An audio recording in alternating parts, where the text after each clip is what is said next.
Panda. Yes. Is it?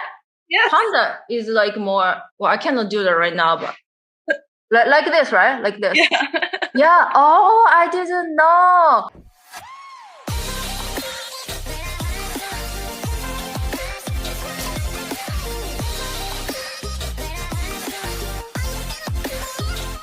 This video is a bit long, so please like or comment before watching it.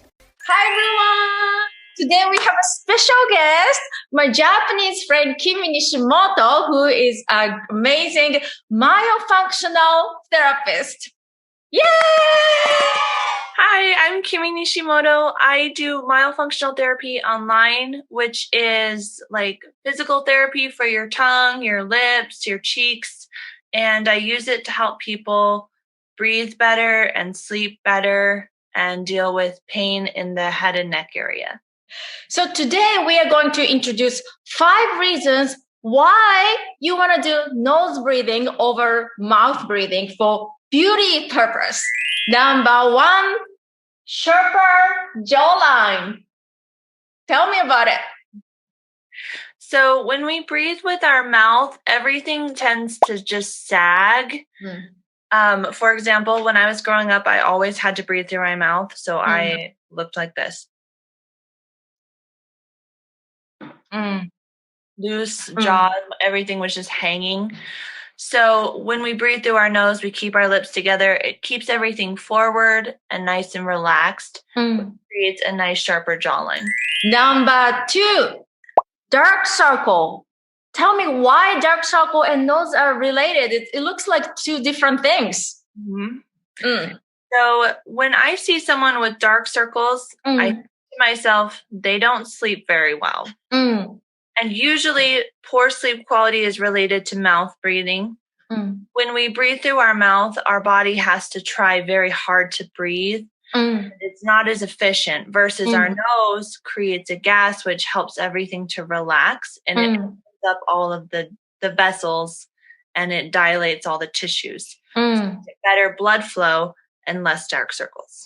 So it's more like a quality, sleep quality. I think when you do nose breathing, sleep quality will be bad. Then you get, because sleep quality is not good. That's why you get the dark circle. Yes, it's like part sleep quality and circulation and all the blood flow. You get much better blood flow when you breathe through your nose. So even if you try to sleep long time, if the quality is not good, you're still going to get dark circle. Exactly. Yeah, so it's really not good. Number 3, double chin. How come its nose and double chin are related?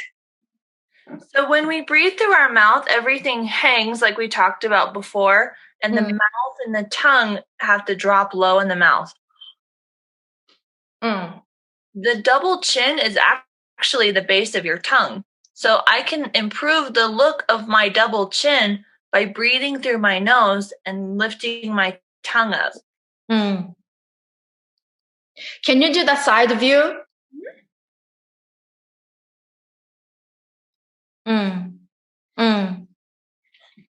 Okay. Yeah. And one thing related to the previous one, but when the jaw is down and then mouth, the maxilla is going to be down too, then you have an eye socket here, right? And this eye socket is going to kind of drop too, right? Then it's like your hollow, the eye socket is going to be down. So you get the big hole here. So there's an eye and this is like an eye back area.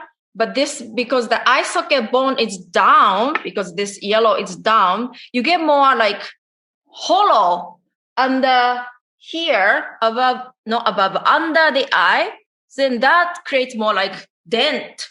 And that causes more shadow or shade. That makes it look like more eye bag. Even if it's not eye bag, it looks like more dark circle here. I think it's called dark circle. Yeah, that's why it's so related. Even the tongue. Yep. That's a great point. When somebody doesn't have their tongue up, everything just kind of droops and you see more under eye in the white part. Yeah. Oh, you mean like this white part is gonna be more? Yeah, you Oh, see that's more interesting. I didn't white know. under the eyes. Like Kind of drooping. Panda. Yes. Is it? Yes. Panda is like more. Well, I cannot do that right now, but like this, right? Like this. Yeah. Yeah. Oh, I didn't know. So in general, for beauty, you want to have more dark. What's the name of this? I forgot. Pupil or iris? The dark one? Yeah. Huh? The iris. Iris. Yeah. You want to have more iris in the dark.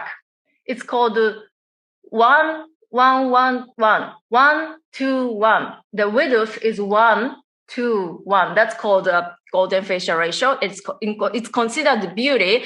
But if you have this, I don't know, is there a name for this in English?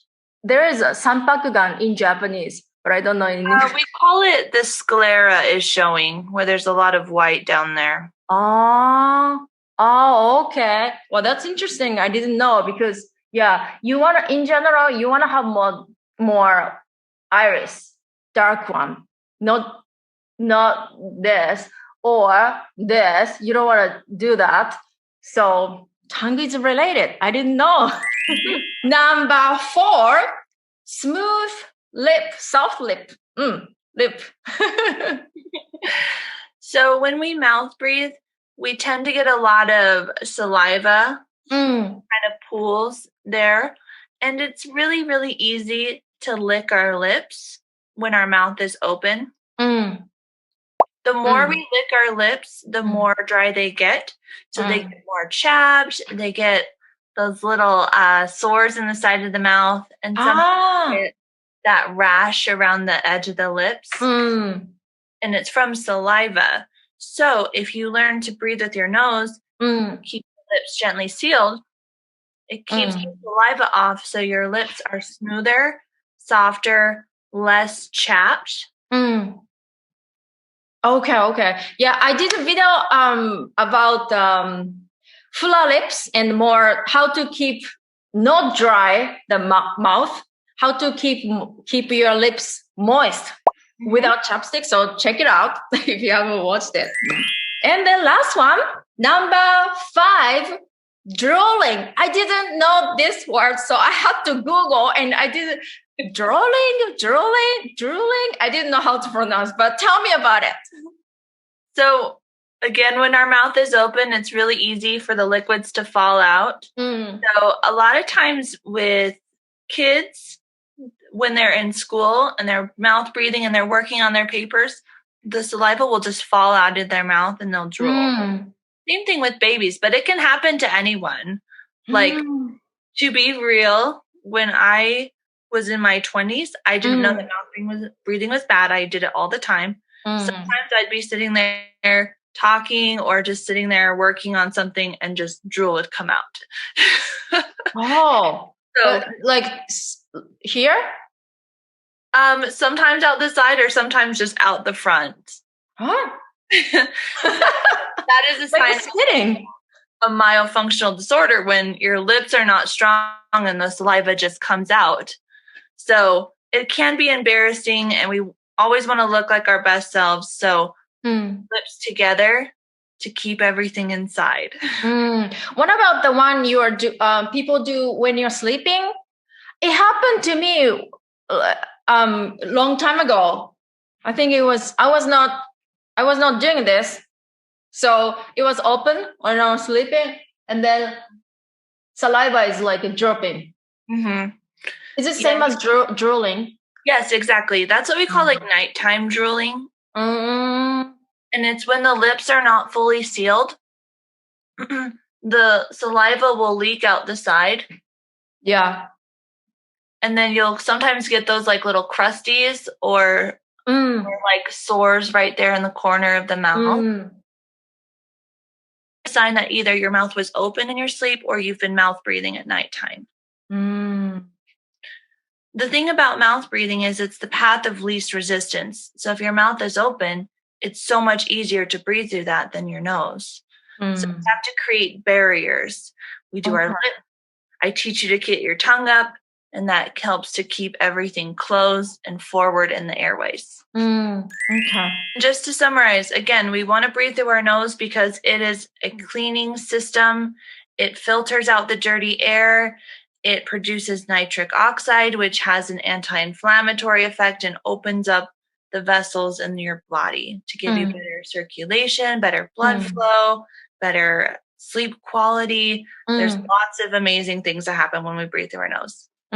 Yeah, sleep quality is, beauty sleep. Yeah, if you want to have beauty sleep, you have to do nose breathing. It's impossible to have a beauty sleep with a mouth breathing because of those reasons, I think.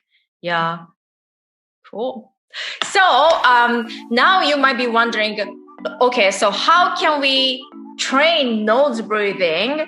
So Kimi has an amazing idea of some kind of an interesting tool in the next episode. So stay tuned if you're interested in. Okay, thank you very much. Bye.